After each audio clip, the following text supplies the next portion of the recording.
আসসালামু আলাইকুম প্রিয় দর্শক, এই আসছে অক্টোবর মাস থেকে শুরু হচ্ছে ইউপি নির্বাচন।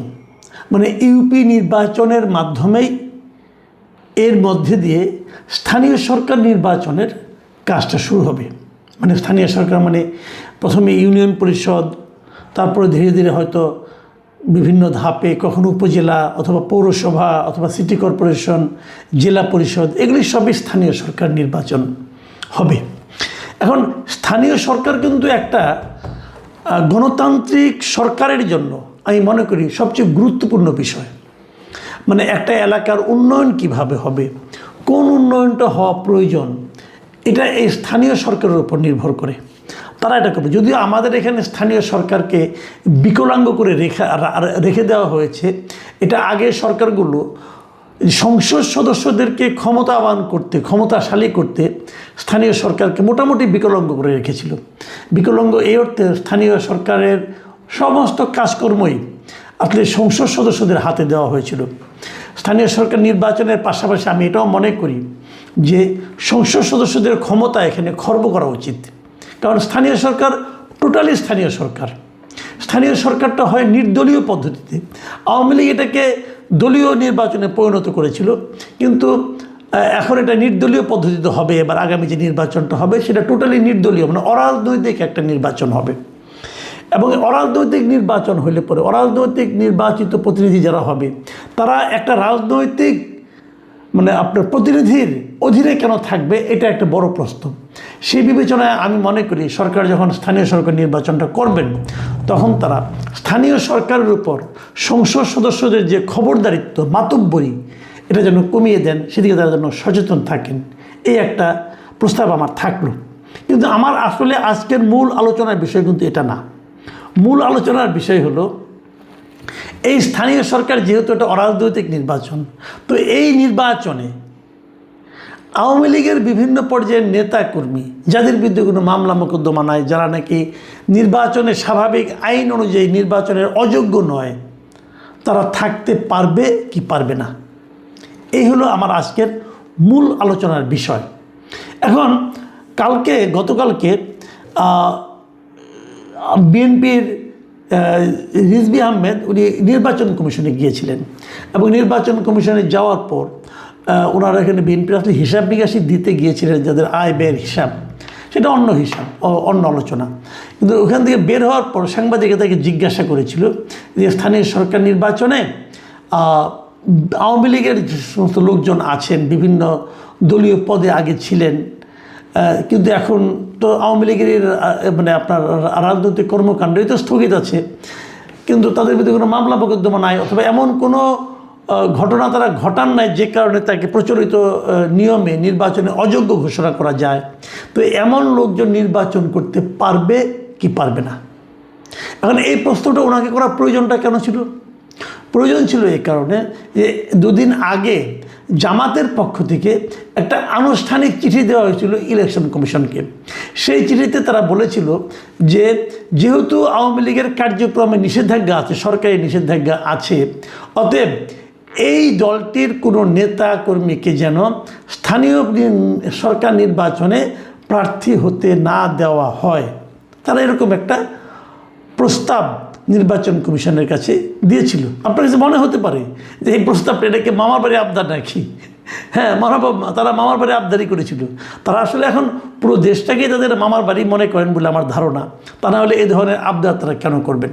দেখেন, এই আবদার নিয়ে আমার আপত্তি জায়গাটা কোথায় সেটা আমি বলি। যে কারণে আমি এটাকে একটা অন্য বিশেষণ মামার বাড়ির আবদার হিসাবে উল্লেখ করলাম। এটা কেন সেটা বলি। ঘটনা হলো এটা হবে একটা অরাজনৈতিক নির্বাচন। এই নির্বাচনে কোনো রাজনৈতিক দল, আমরা যখন এমপি ইলেকশন হয় তখন কিন্তু পলিটিক্যাল পার্টিকে ইলেকশন কমিশনকে পলিটিক্যাল পার্টি একটি চিঠি দেয় তাদের দলীয় প্যাডে।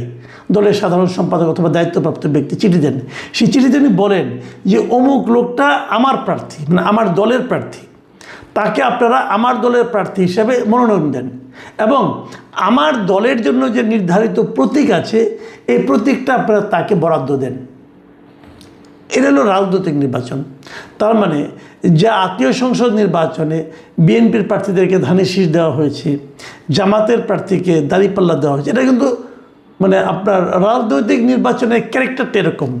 কিন্তু এই নির্বাচনে কিন্তু এই দাঁড়িপাল্লা, ধানের শীষ, হ্যাঁ, অথবা আপনার ওই যে এই শাপলা কলি এগুলি কিছুই থাকবে না। কারণ এটা হলো একটা অরাজনৈতিক নির্বাচন। আমাদের নিবন্ধিত যে রাজনৈতিক দলগুলো আছে, এই দলগুলোর জন্য যে সমস্ত প্রতীক বরাদ্দ দেওয়া আছে তার কোনোটাই এখানে থাকবে না।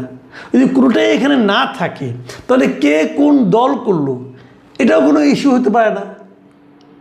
সরকার যেহেতু শুরু থেকে বলছে এটা অরাজনৈতিক নির্বাচন, তো আওয়ামী লীগের নিষেধাজ্ঞা করা হয়েছে কীভাবে? আওয়ামী লীগের রাজনৈতিক কর্মকাণ্ড নিষিদ্ধ করা হয়েছে। তো এটা তো রাজনৈতিক কর্মকাণ্ড না, এটা তো একটা অরাজনৈতিক নির্বাচন। তো এখানে আপনি নিষিদ্ধটা কেন করবেন? কাজেই আমি এটা বলেছি এটা একটা মামার বাড়ির আবদার, কিন্তু এই মামার বাড়ির আবদারকে কিন্তু আপনি এড়িয়ে যাবেন না। কারণ মামার বাড়ির আবদার কিন্তু অনেক সময় গৃহীত হয়ে যায়। কেন হয়ে যায় তার কোনো যুক্তি নাই, হয়েছে কিন্তু অতীতে হয়েছে। আমি তো এই কথাও বলি যে জামাত এই ধরনের প্রস্তাব দেওয়ার লজিকটা পায় কোথায়? লজিক খুব সিম্পল। এই যে আইনজীবীদের যে ইলেকশনগুলো হয়ে গেলো কয়েকদিন আগে, সুপ্রিম কোর্ট বার ইলেকশন হলো, সেখানে কিন্তু কিছু লোককে প্রায় 40 জন প্রার্থীকে বাতিল করে দেওয়া হয়েছিল। কেন বাতিল করে দেওয়া হয়েছিল? বলা হচ্ছিল যে এরা নাকি আওয়ামী রাজনীতির সঙ্গে সম্পৃক্ত। এটা কোন আইনে পড়লো এটা নিয়ে কেউ কোনো আলোচনা করে নাই। সরকারি দলও এটা নিয়ে কোনো কথাবার্তা বলে নাই। জামাত তো মহা খুশি, এনসিপিও কোনো কথাবার্তা বলে নাই। তো এটা যদি হতে পারে, এটা অরাজনৈতিক নির্বাচনে যদি আপনি আওয়ামী লীগ করে অথবা আওয়ামী লীগকে সমর্থন করে অথবা আওয়ামী লীগের সঙ্গে যোগাযোগ আছে, এই অজুহাতে যদি এইখানে আইনজীবীদেরকে বাতিল করে দেওয়া যায়, তাহলে ইউপিতে যাবে না কেন? স্থানীয় সরকারে যাবে না কেন? এই ধরনের একটা লজিকের উপর ভিত্তি করেই আমার ধারণা জামাত এখানে এই ধরনের একটা প্রস্তাব নিয়ে গিয়েছে। এই প্রস্তাবের কথাই বিএনপি রিজভী আহমেদকে জিজ্ঞাসা করা হয়েছিল, সাংবাদিকরা জিজ্ঞাসা করেছিলেন যে তাহলে কি এই স্থানীয় সরকার নির্বাচনেও আওয়ামী লীগ অংশ নেবে না? রিজভী আহমেদ একটা চমৎকার কথা বলেছেন। তিনি বলেছেন যে এবারের এই স্থানীয় সরকার নির্বাচনটা দলীয় প্রতীকের ভিত্তিতে হচ্ছে না। সেক্ষেত্রে নির্বাচন কে করবে না করবে এটা আদালতের বিষয়, এটা নির্বাচন কমিশনের বিষয়। কি আইন আছে তা দেখে সে অনুযায়ী তারা নির্ধারণ করবেন। অন্য রাজনৈতিক দল কি বললো না বললো সেটা বিষয় নয়। মানে উনি একটু টেকনিক্যালি সরাসরি কোনো উত্তর দেননি, কিন্তু মূল বক্তব্যটা উনি দিয়েছেন যে এটা দলীয় প্রতীকে হচ্ছে না, কাজেই এটা দলের কোনো কিছু বলার নাই এখানে। এটা বলবে কে? ইলেকশন কমিশন বলবে এবং আদালত বলবে। এখানেও আমি একটা জিনিস অবশ্যই একটু আমার কাছে কনফিউজিং মনে হয়েছে, সেটা হলো আদালত কেন বলবে? এখানে আদালতের তো কোনো বিষয় নাই, বলবে হলো নির্বাচন কমিশন। যদি কেউ আদালতের কাছে যায় তখন আদালত বলতে পারে, এর আগ পর্যন্ত তো আদালতে বলার কিছু নাই। এখানে খুব ক্লিয়ার এবং সিম্পল। কিন্তু উনি তবুও একটু রেখেছেন, কারণ উনি হয়তো বুঝতে পারছেন না, নিজে হয়তো নিশ্চিত নয় কি চায় তার দল, এটা তারা হয়তো জানে না। কিন্তু আমাদের মনে আছে কদিন আগে প্রধানমন্ত্রীর আরেকজন উপদেষ্টা মিস্টার ডক্টর জাহিদুর রহমান, তিনিও কিন্তু এই ধরনেরই একটা কথা বলেছিলেন যে স্থানীয় সরকার নির্বাচন যেহেতু অরাজনৈতিক নির্বাচন, কাজে যদি কেউ রাজনৈতিক স্লোগান না দেন, প্রার্থী হতে যেয়ে যদি রাজনৈতিক প্রচারণা না চালান, তাহলে সে যদি আওয়ামী লীগেরও হয় কোনো সমস্যা নাই, সে নির্বাচন করতে পারবে। এই ধরনের একটা কথা উনি বলেছিলেন। সেখান থেকে কিন্তু আমরা সরকারের মোটামুটি একটা ধারণা পেয়ে যাই যে সরকার আসলে কী চাচ্ছে। এখন আমার প্রশ্ন হচ্ছে, আপনারা হয়তো বলবেন, আমি যে কথাটা আগেও বলেছিলাম যে জামাত কেন চায় না এবং বিএনপি কেন জামাতের সঙ্গে একমত হয় না, এই আলোচনাটা একটু করেই আমাদের আজকের অনুষ্ঠানটা শেষ করব। আলোচনাটা হলো এইখানে জামাত কি চায় আসলে। দেখুন, ভেবে দেখুন, জামাত এবার 69টা আসন কিন্তু পেয়েছে, আর ওদের সঙ্গে মিলিয়ে আরও 7টা, আরও 8টা। তো এই যে জামাতের 69টা আসন, জামাত তার জীবনে কোনোদিন এত আসন পেয়েছিল? পায়নি। জামাতের যে মূল দল, জামাত তো পাকিস্তান থেকে আসছে, পাকিস্তানের মূল দল ওদের, ওখানেও জামাতে ইসলাম পাকিস্তান আছে, পাকিস্তানের যে জামাতে ইসলাম তারা কখনো পেয়েছে না? তারাও পায়নি। তাহলে এবার তারা এত আসন পেল কি কারণে? তো জামাতের জনপ্রিয়তা বেড়েছে, হতে পারে, এটা নিয়ে আমার কোনো আপত্তি নাই। নাকি জামাত অন্য কারো ভোট পেয়েছে, ভোট বলে তারা কার ভোট পেয়েছে? তারা কি আওয়ামী লীগের ভোট পেয়েছে, নাকি তারা প্রতিটা আসনে বিএনপির যে লোকটা বঞ্চিত ছিল, বিএনপির বঞ্চিত প্রার্থী অথবা বিদ্রোহী প্রার্থী হয়নি, প্রার্থী হতে চেয়েছিল কিন্তু প্রার্থী হতে পারেনি, উনি ক্ষুব্ধ হয়ে তাদের যারা অনুসারী আছে তারা কি জামাতকে ভোট দিয়েছে? এই জিনিসটা নিয়ে কিন্তু একটা বিতর্ক আছে। আমি পার্সোনালি মনে করি যে এটা আসলে বিএনপির ওই বিতর্কিত ভোটগুলি জামাতে গিয়েছে। আওয়ামী লীগের লোক জামাতকে ভোট দিবে এটা আমার মনে হয় খুব স্বাভাবিক না। দুই একটা জায়গায় ব্যতিক্রম হতে পারে, দুই একটা জায়গায় হয়তো বা প্রার্থীর জনপ্রিয়তার কারণে, প্রার্থীর গ্রহণযোগ্যতার কারণে, হয়তো আঞ্চলিক রাজনীতির প্রভাব প্রতিপত্তির কারণে হয়তো কেউ আওয়ামী লীগের লোকজন জামাতকে ভোট দিতে পারে, কিন্তু নর্মালি দিয়েছে বলে আমি মনে করি না। কারণ আওয়ামী লীগের সঙ্গে জামাতের কিন্তু একদম মূল যে দ্বন্দ্বটা সেটা হলো আদর্শিক দ্বন্দ্ব, যে কারণে মনে হয় না তারা দিয়েছে। কিন্তু জামাত তো ভোট পেয়েছে। এই যে বিদ্রোহীরা যে জামাতকে ভোটটা দিল, তারাও কিন্তু জানে যে তাহলে আওয়ামী লীগে যারা ভোট দিয়েছে, কিছু লোক দেয়নি, যারা দিয়েছে ভোট দিতে গিয়েছে তারা ম্যাক্সিমামই বিএনপিকে দিয়েছে।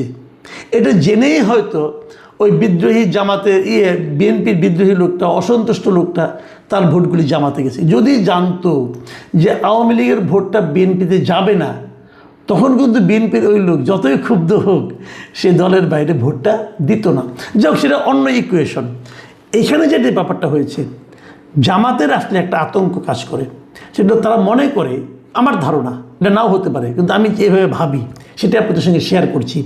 তারা মনে করে যদি আওয়ামী লীগ যদি নির্বাচনে অংশ নেয়, আওয়ামী লীগের ভোটাররা যদি নির্বাচনে ভোট দেয়, তাহলে হয়তো তাদের এত ভোট প্রাপ্তি ঘটবে না। কারণ তখন সব বিএনপি এক হয়ে যাবে, তখন জামাতকে কেবল তার নিজের ভোটটা নিয়ে সন্তুষ্ট থাকতে হতে পারে। সেক্ষেত্রে জামাতকে হয়তো তৃতীয় স্থানে চলে যেতে হতে পারে। এটা কিন্তু একটা মূল কারণ যে জামাত সবসময় চাইবে আগামীতে, অন্ততপক্ষে 2031 সাল পর্যন্ত তো তারা চাইবেই যে 31 সাল পর্যন্ত আগামী জাতীয় সংসদ নির্বাচনে যেন আওয়ামী লীগ ক্ষমতায় না আসতে পারে। এখন এটা যদি জামাত চায় তাহলে বিএনপি কী চায়?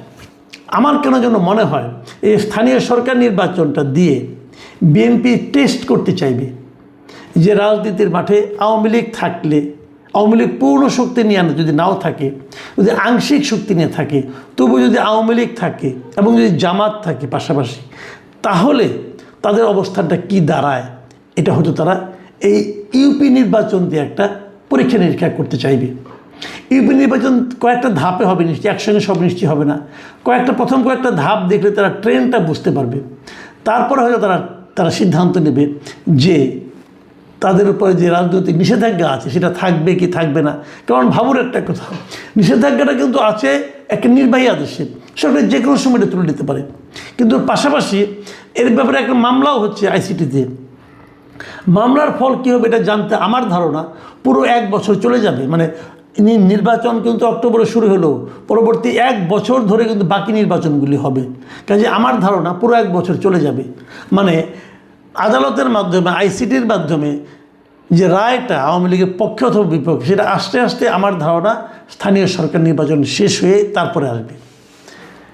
এইখানে বিএনপির হয়তো মূল রাজনীতিটা তারা দেখতে চাইবে যে আওয়ামী লীগের অবস্থানটা আসলে কি। এই মুহূর্তে আমার যতটুকু মনে হয় যে জামাতে ইসলাম এবং এনসিপি তারা যে সমস্ত ছোটোখাটো বিষয় নিয়ে রাস্তায় আন্দোলনটাকে নিয়ে আসতে চাইছে, এটাতে বিএনপি খুব একটা স্বস্তি বোধ করছে না। কাজে বিএনপি হয়তো চাইবে যে জামায়াত এবং এনসিপিকে সাইজ করার জন্য বিকল্প শক্তি হিসাবে কন্ট্রোলড ওয়েতে সীমিতভাবে হলেও আওয়ামী লীগকে মাঠ ছেড়ে দেওয়া। যদি সেটা হয় তাহলে কিন্তু আমরা এই স্থানীয় সরকার নির্বাচনের পরে রাজনীতির আরেকটা চেহারা দেখব। কি হবে আমরা জানি না। আবার এমনও হতে পারে যে আওয়ামী লীগকে নির্বাচন করতে দেবে কিন্তু আওয়ামী লীগের প্রার্থীদেরকে মাঠে নামতে দেবে না, আইনগতভাবে কিছু বলবে না, কিন্তু দৌড়ের উপর রাখবে, হুটহাট নতুন নতুন মামলা জুড়ে দেবে। তো এই জায়গাটা আসলে কি দাঁড়ায় আমাদের মনে হয় অক্টোবর পর্যন্ত অপেক্ষা করতে হবে, কিন্তু তার আগেও আমরা হয়তো কিছু বুঝতে পারবো। দেখা যাক কী হয়, আমরা অপেক্ষা করি। প্রিয় দর্শক, এখন এ পর্যন্তই। আল্লাহ হাফেজ।